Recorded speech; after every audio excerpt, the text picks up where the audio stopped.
My roommate's boyfriend keeps harassing me and I don't know how to tell her. Disclaimer is not my story time on Instagram. My roommate and I have been living together for 2 years now. Now, I wouldn't call her my best friend, but we are very close. We don't really talk about intimate things, but at the end of the night, she's always there and we usually have dinner together. Not really close to my family, so to me, it's important that she's there every single night. But here's where things get really shitty. Her and I both got boyfriends around the same time. I met my boyfriend through a friend and he is the sweetest, purest thing ever. This man cries at every single movie, but he travels a lot for work, so he's usually not there. Now, my roommate's boyfriend, he's a personal trainer and I'm pretty sure he takes steroids because he's always angry. Should I say aggressive? His behavior became super obnoxious to me right away. As soon as he would come over to the apartment, he would start saying things like, "Babe, your roommate is so hot." Like he would say that about me to my roommate. Of course, she tried to laugh it off, but I know it bothered her. One day, he even started joking about how he was gonna come into my room one night while I was asleep. Obviously, I did not find this funny. That's when I asked him to leave the apartment. He got so mad, he called me a bitch in front of my roommate and slammed a drawer. Do you think my roommate stood up for me? No. Part 2 is up.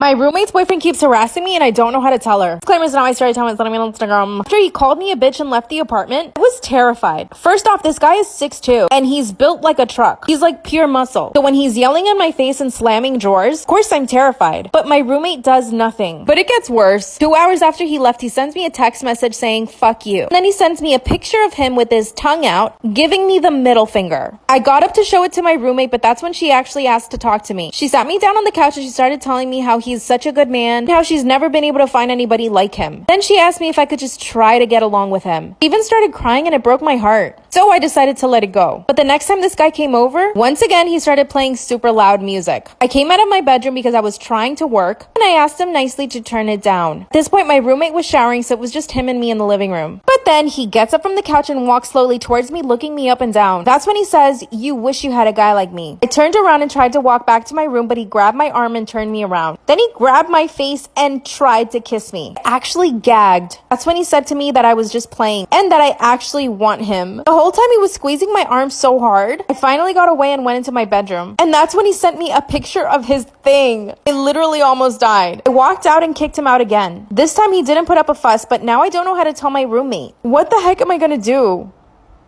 Am I the asshole for stealing my own cat back? I got Pebbles from a humane society when she was 2 months old. I love her with all my heart and she is now 5 years old, soon to be 6. 14 months ago, I had to move to an apartment that didn't allow pets in the contract. I had no choice but to rehome Pebbles and my heart was broken. But my grandma ended up taking her for me, so it wasn't so bad because I could visit Pebbles anytime. She was safe in a house, all indoor and well taken care of. 3 months ago, Grandma died, and of course that was hard enough, but on top of that, Pebbles got grabbed without anyone consulting me.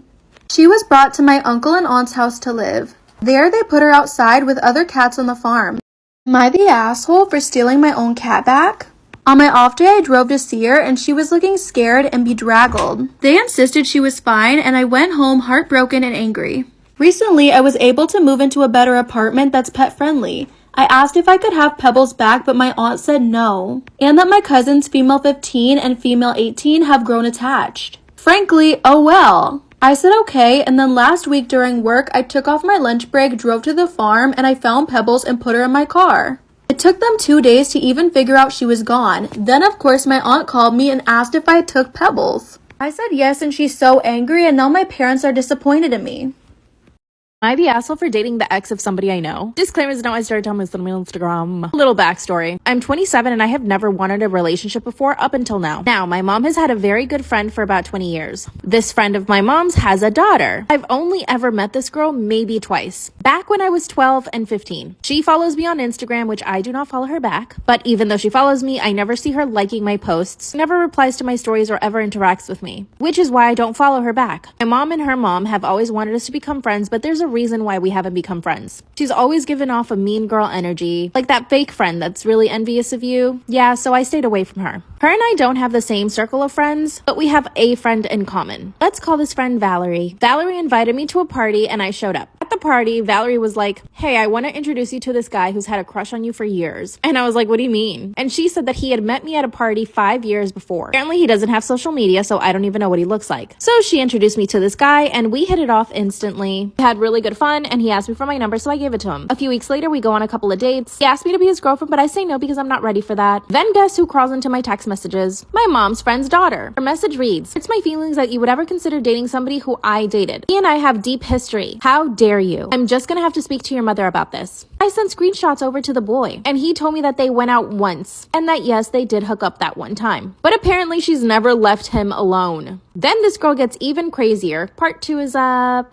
Am I the asshole for dating the ex of somebody I know? After she sent me her text message telling me that she was hurt by the fact that I was dating her ex, I asked the guy I'm dating how long they dated for, and he told me that they only went out once. Yep, you got that right. And after that one date, this girl decided that this guy had to be her soulmate and that they needed to get married. Once a week for the past 4 weeks, this girl has been sending me messages asking me to leave him. By the way, it's not like she's contacting him asking him to leave me. She's accusing me of being a homewrecker. They literally went out once and hooked up. Okay, but here's a crazy thing. This girl showed up to my apartment 4 days ago, and I let her in because I was trying to be nice. She came into my apartment and literally started looking through my drawers. She even grabbed my underwear and sniffed them. As she's rummaging through my things, I call her mom, and I put her on speaker. That's when her mom starts yelling at her to leave me alone. And the whole thing was pretty funny to me. As she's leaving my apartment, she turns around and tells me that I need to be careful. And the look on her face was scary. The guy and I kept going out. A month later, he asked me to be his girlfriend again, and I said yes. And then the girl found out. Once again, she tries to come to my apartment, but this time I don't let her in. She's banging on my door. Mind you, it's 3 a.m. My neighbor calls the cops and so do I. Finally, a police car arrives. That's when this girl tells the cops that I stole a purse from her. A purse that she had seen in my apartment. Tell the cops that I'm not letting them in unless they have a warrant. Then the cop literally pushes the door open and tells me that he needs to come in. Apparently, the cop believes her.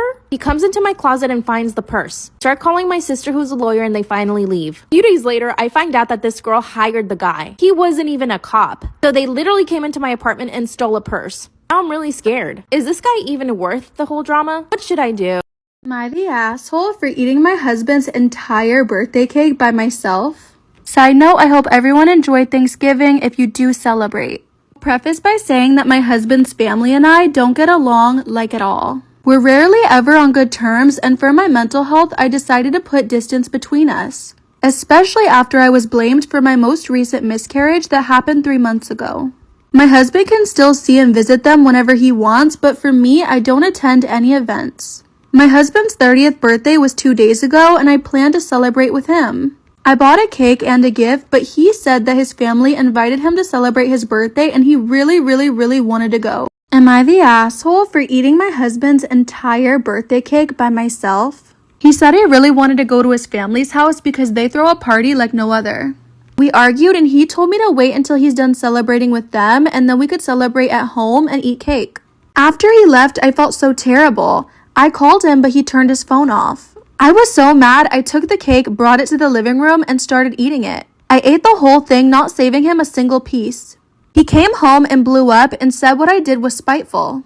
I reminded him that I paid for the cake and he called me petty and nuts. He also said he had no cake at his parents' house because kids were there. I'm planning on abandoning my family as soon as I turn 18. My family sucks. I, 17 male, turn 18 in 2 weeks and I'm getting the fuck out of here as soon as the clock strikes midnight. My parents have extreme bias towards my younger brothers, 16 and 15 male. It's been like this forever. I have no idea why. I've always been the one who had to do all the chores in the house.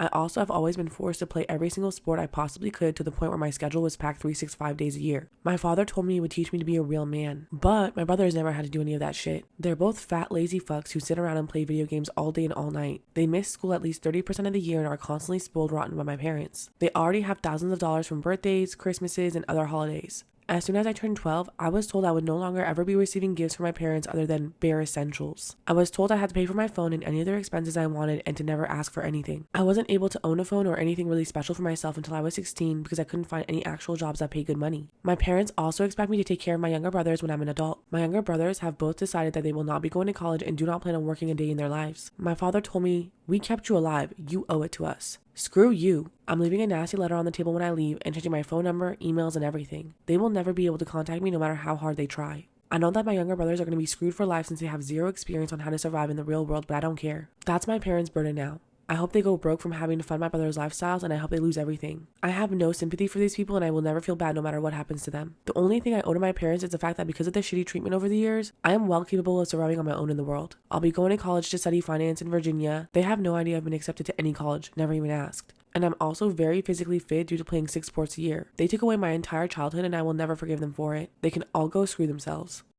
Part 2. Leaving my toxic family when I turn 18. I'm happy to report that I'm officially gone. So things have been crazy stressful, but I'll sum it up. I changed my number a few days ago by calling my SIM card provider. Then I went and got a copy of my birth certificate since I don't know where my actual birth certificate was. And I also made sure to check that my bank account was secure and not shared with my parents. I purchased a plane ticket to fly into Dulles International Airport in Virginia, just outside where I'll be attending college in Fairfax. Finally, I called one of my cousins, whom I'm very close with, and asked him to please pick me up around 12:30 in the morning. He agreed with my decision to leave and told me that he was proud of me for taking action to improve my life. I packed all my stuff after everyone had gone to sleep and I waited. I decided to keep my note to my family short and sweet. All I wrote down was that I was moving to go to college in California and that I was never coming back. So my cousin came and picked me up. We went to the police station where I gave them my proper identification and informed them that I'm not missing and I'm leaving on my own accord now that I am 18. They told me that they'll keep it in mind and watch out for a call. I got a few hours of sleep at my cousin's and then flew out to New Orleans International at 6 in the morning. I sat in my college dorm room 950 miles from home and had never been happier in my entire life. Life has been so good. I've been in contact with my cousin who helped me and also a few family members from back home. He said that my mother came to their house the day after I left to talk to my aunt about me leaving. She cried and gave my aunt this whole sob story about how she can't believe I would abandon them, and my aunt told her maybe she shouldn't have treated me so wrongly throughout my entire life, which caused a huge fight and ended my mom being thrown out of their house. So it seems that me leaving has caused pretty much the uproar I imagined. I'm in a better mental state than I've been in a very long time. I feel so relieved and it just feels like a huge weight has been lifted off my shoulders. My wife and I had a three-way yesterday with a woman that I know. It was terrible to tell you the truth. My wife was so awkward and she refused to take off her nightgown amongst other things. She never looked at me once and refused to let me touch or kiss her. The other partner we had was female 29. She was more relaxed and she tried to make my wife get more comfortable. My wife was more receptive to her advances than to me. She just shut me out completely. I only thought it was because it was my wife's first time and that she was awkward. She's a very shy person. Anyway, halfway she just took a more passive role and even didn't let the girl touch her. This morning she told me that the marriage was over and that she wanted a divorce. I asked her if it was because of yesterday and she said yes. I asked her why she didn't tell me that she didn't want the three-way and if she hated it so much that it's ending our marriage. She said our marriage ended the day that I suggested the three-way and that she just wanted to see if it was worth breaking her heart and said I hope it was worth it. Of course it wasn't worth it. I would have forgotten all about it had she said she didn't want it. She did say that she wasn't into having other people when I first suggested it and I respected that, but then she changed her mind and agreed. My wife and my family are way more important to me than any three-way. If she didn't want it, I would have never brought it up again. I feel played. What do you freaking say to a woman like this? I freaking love her and I don't want to live without her, but she has asked me to move out tomorrow.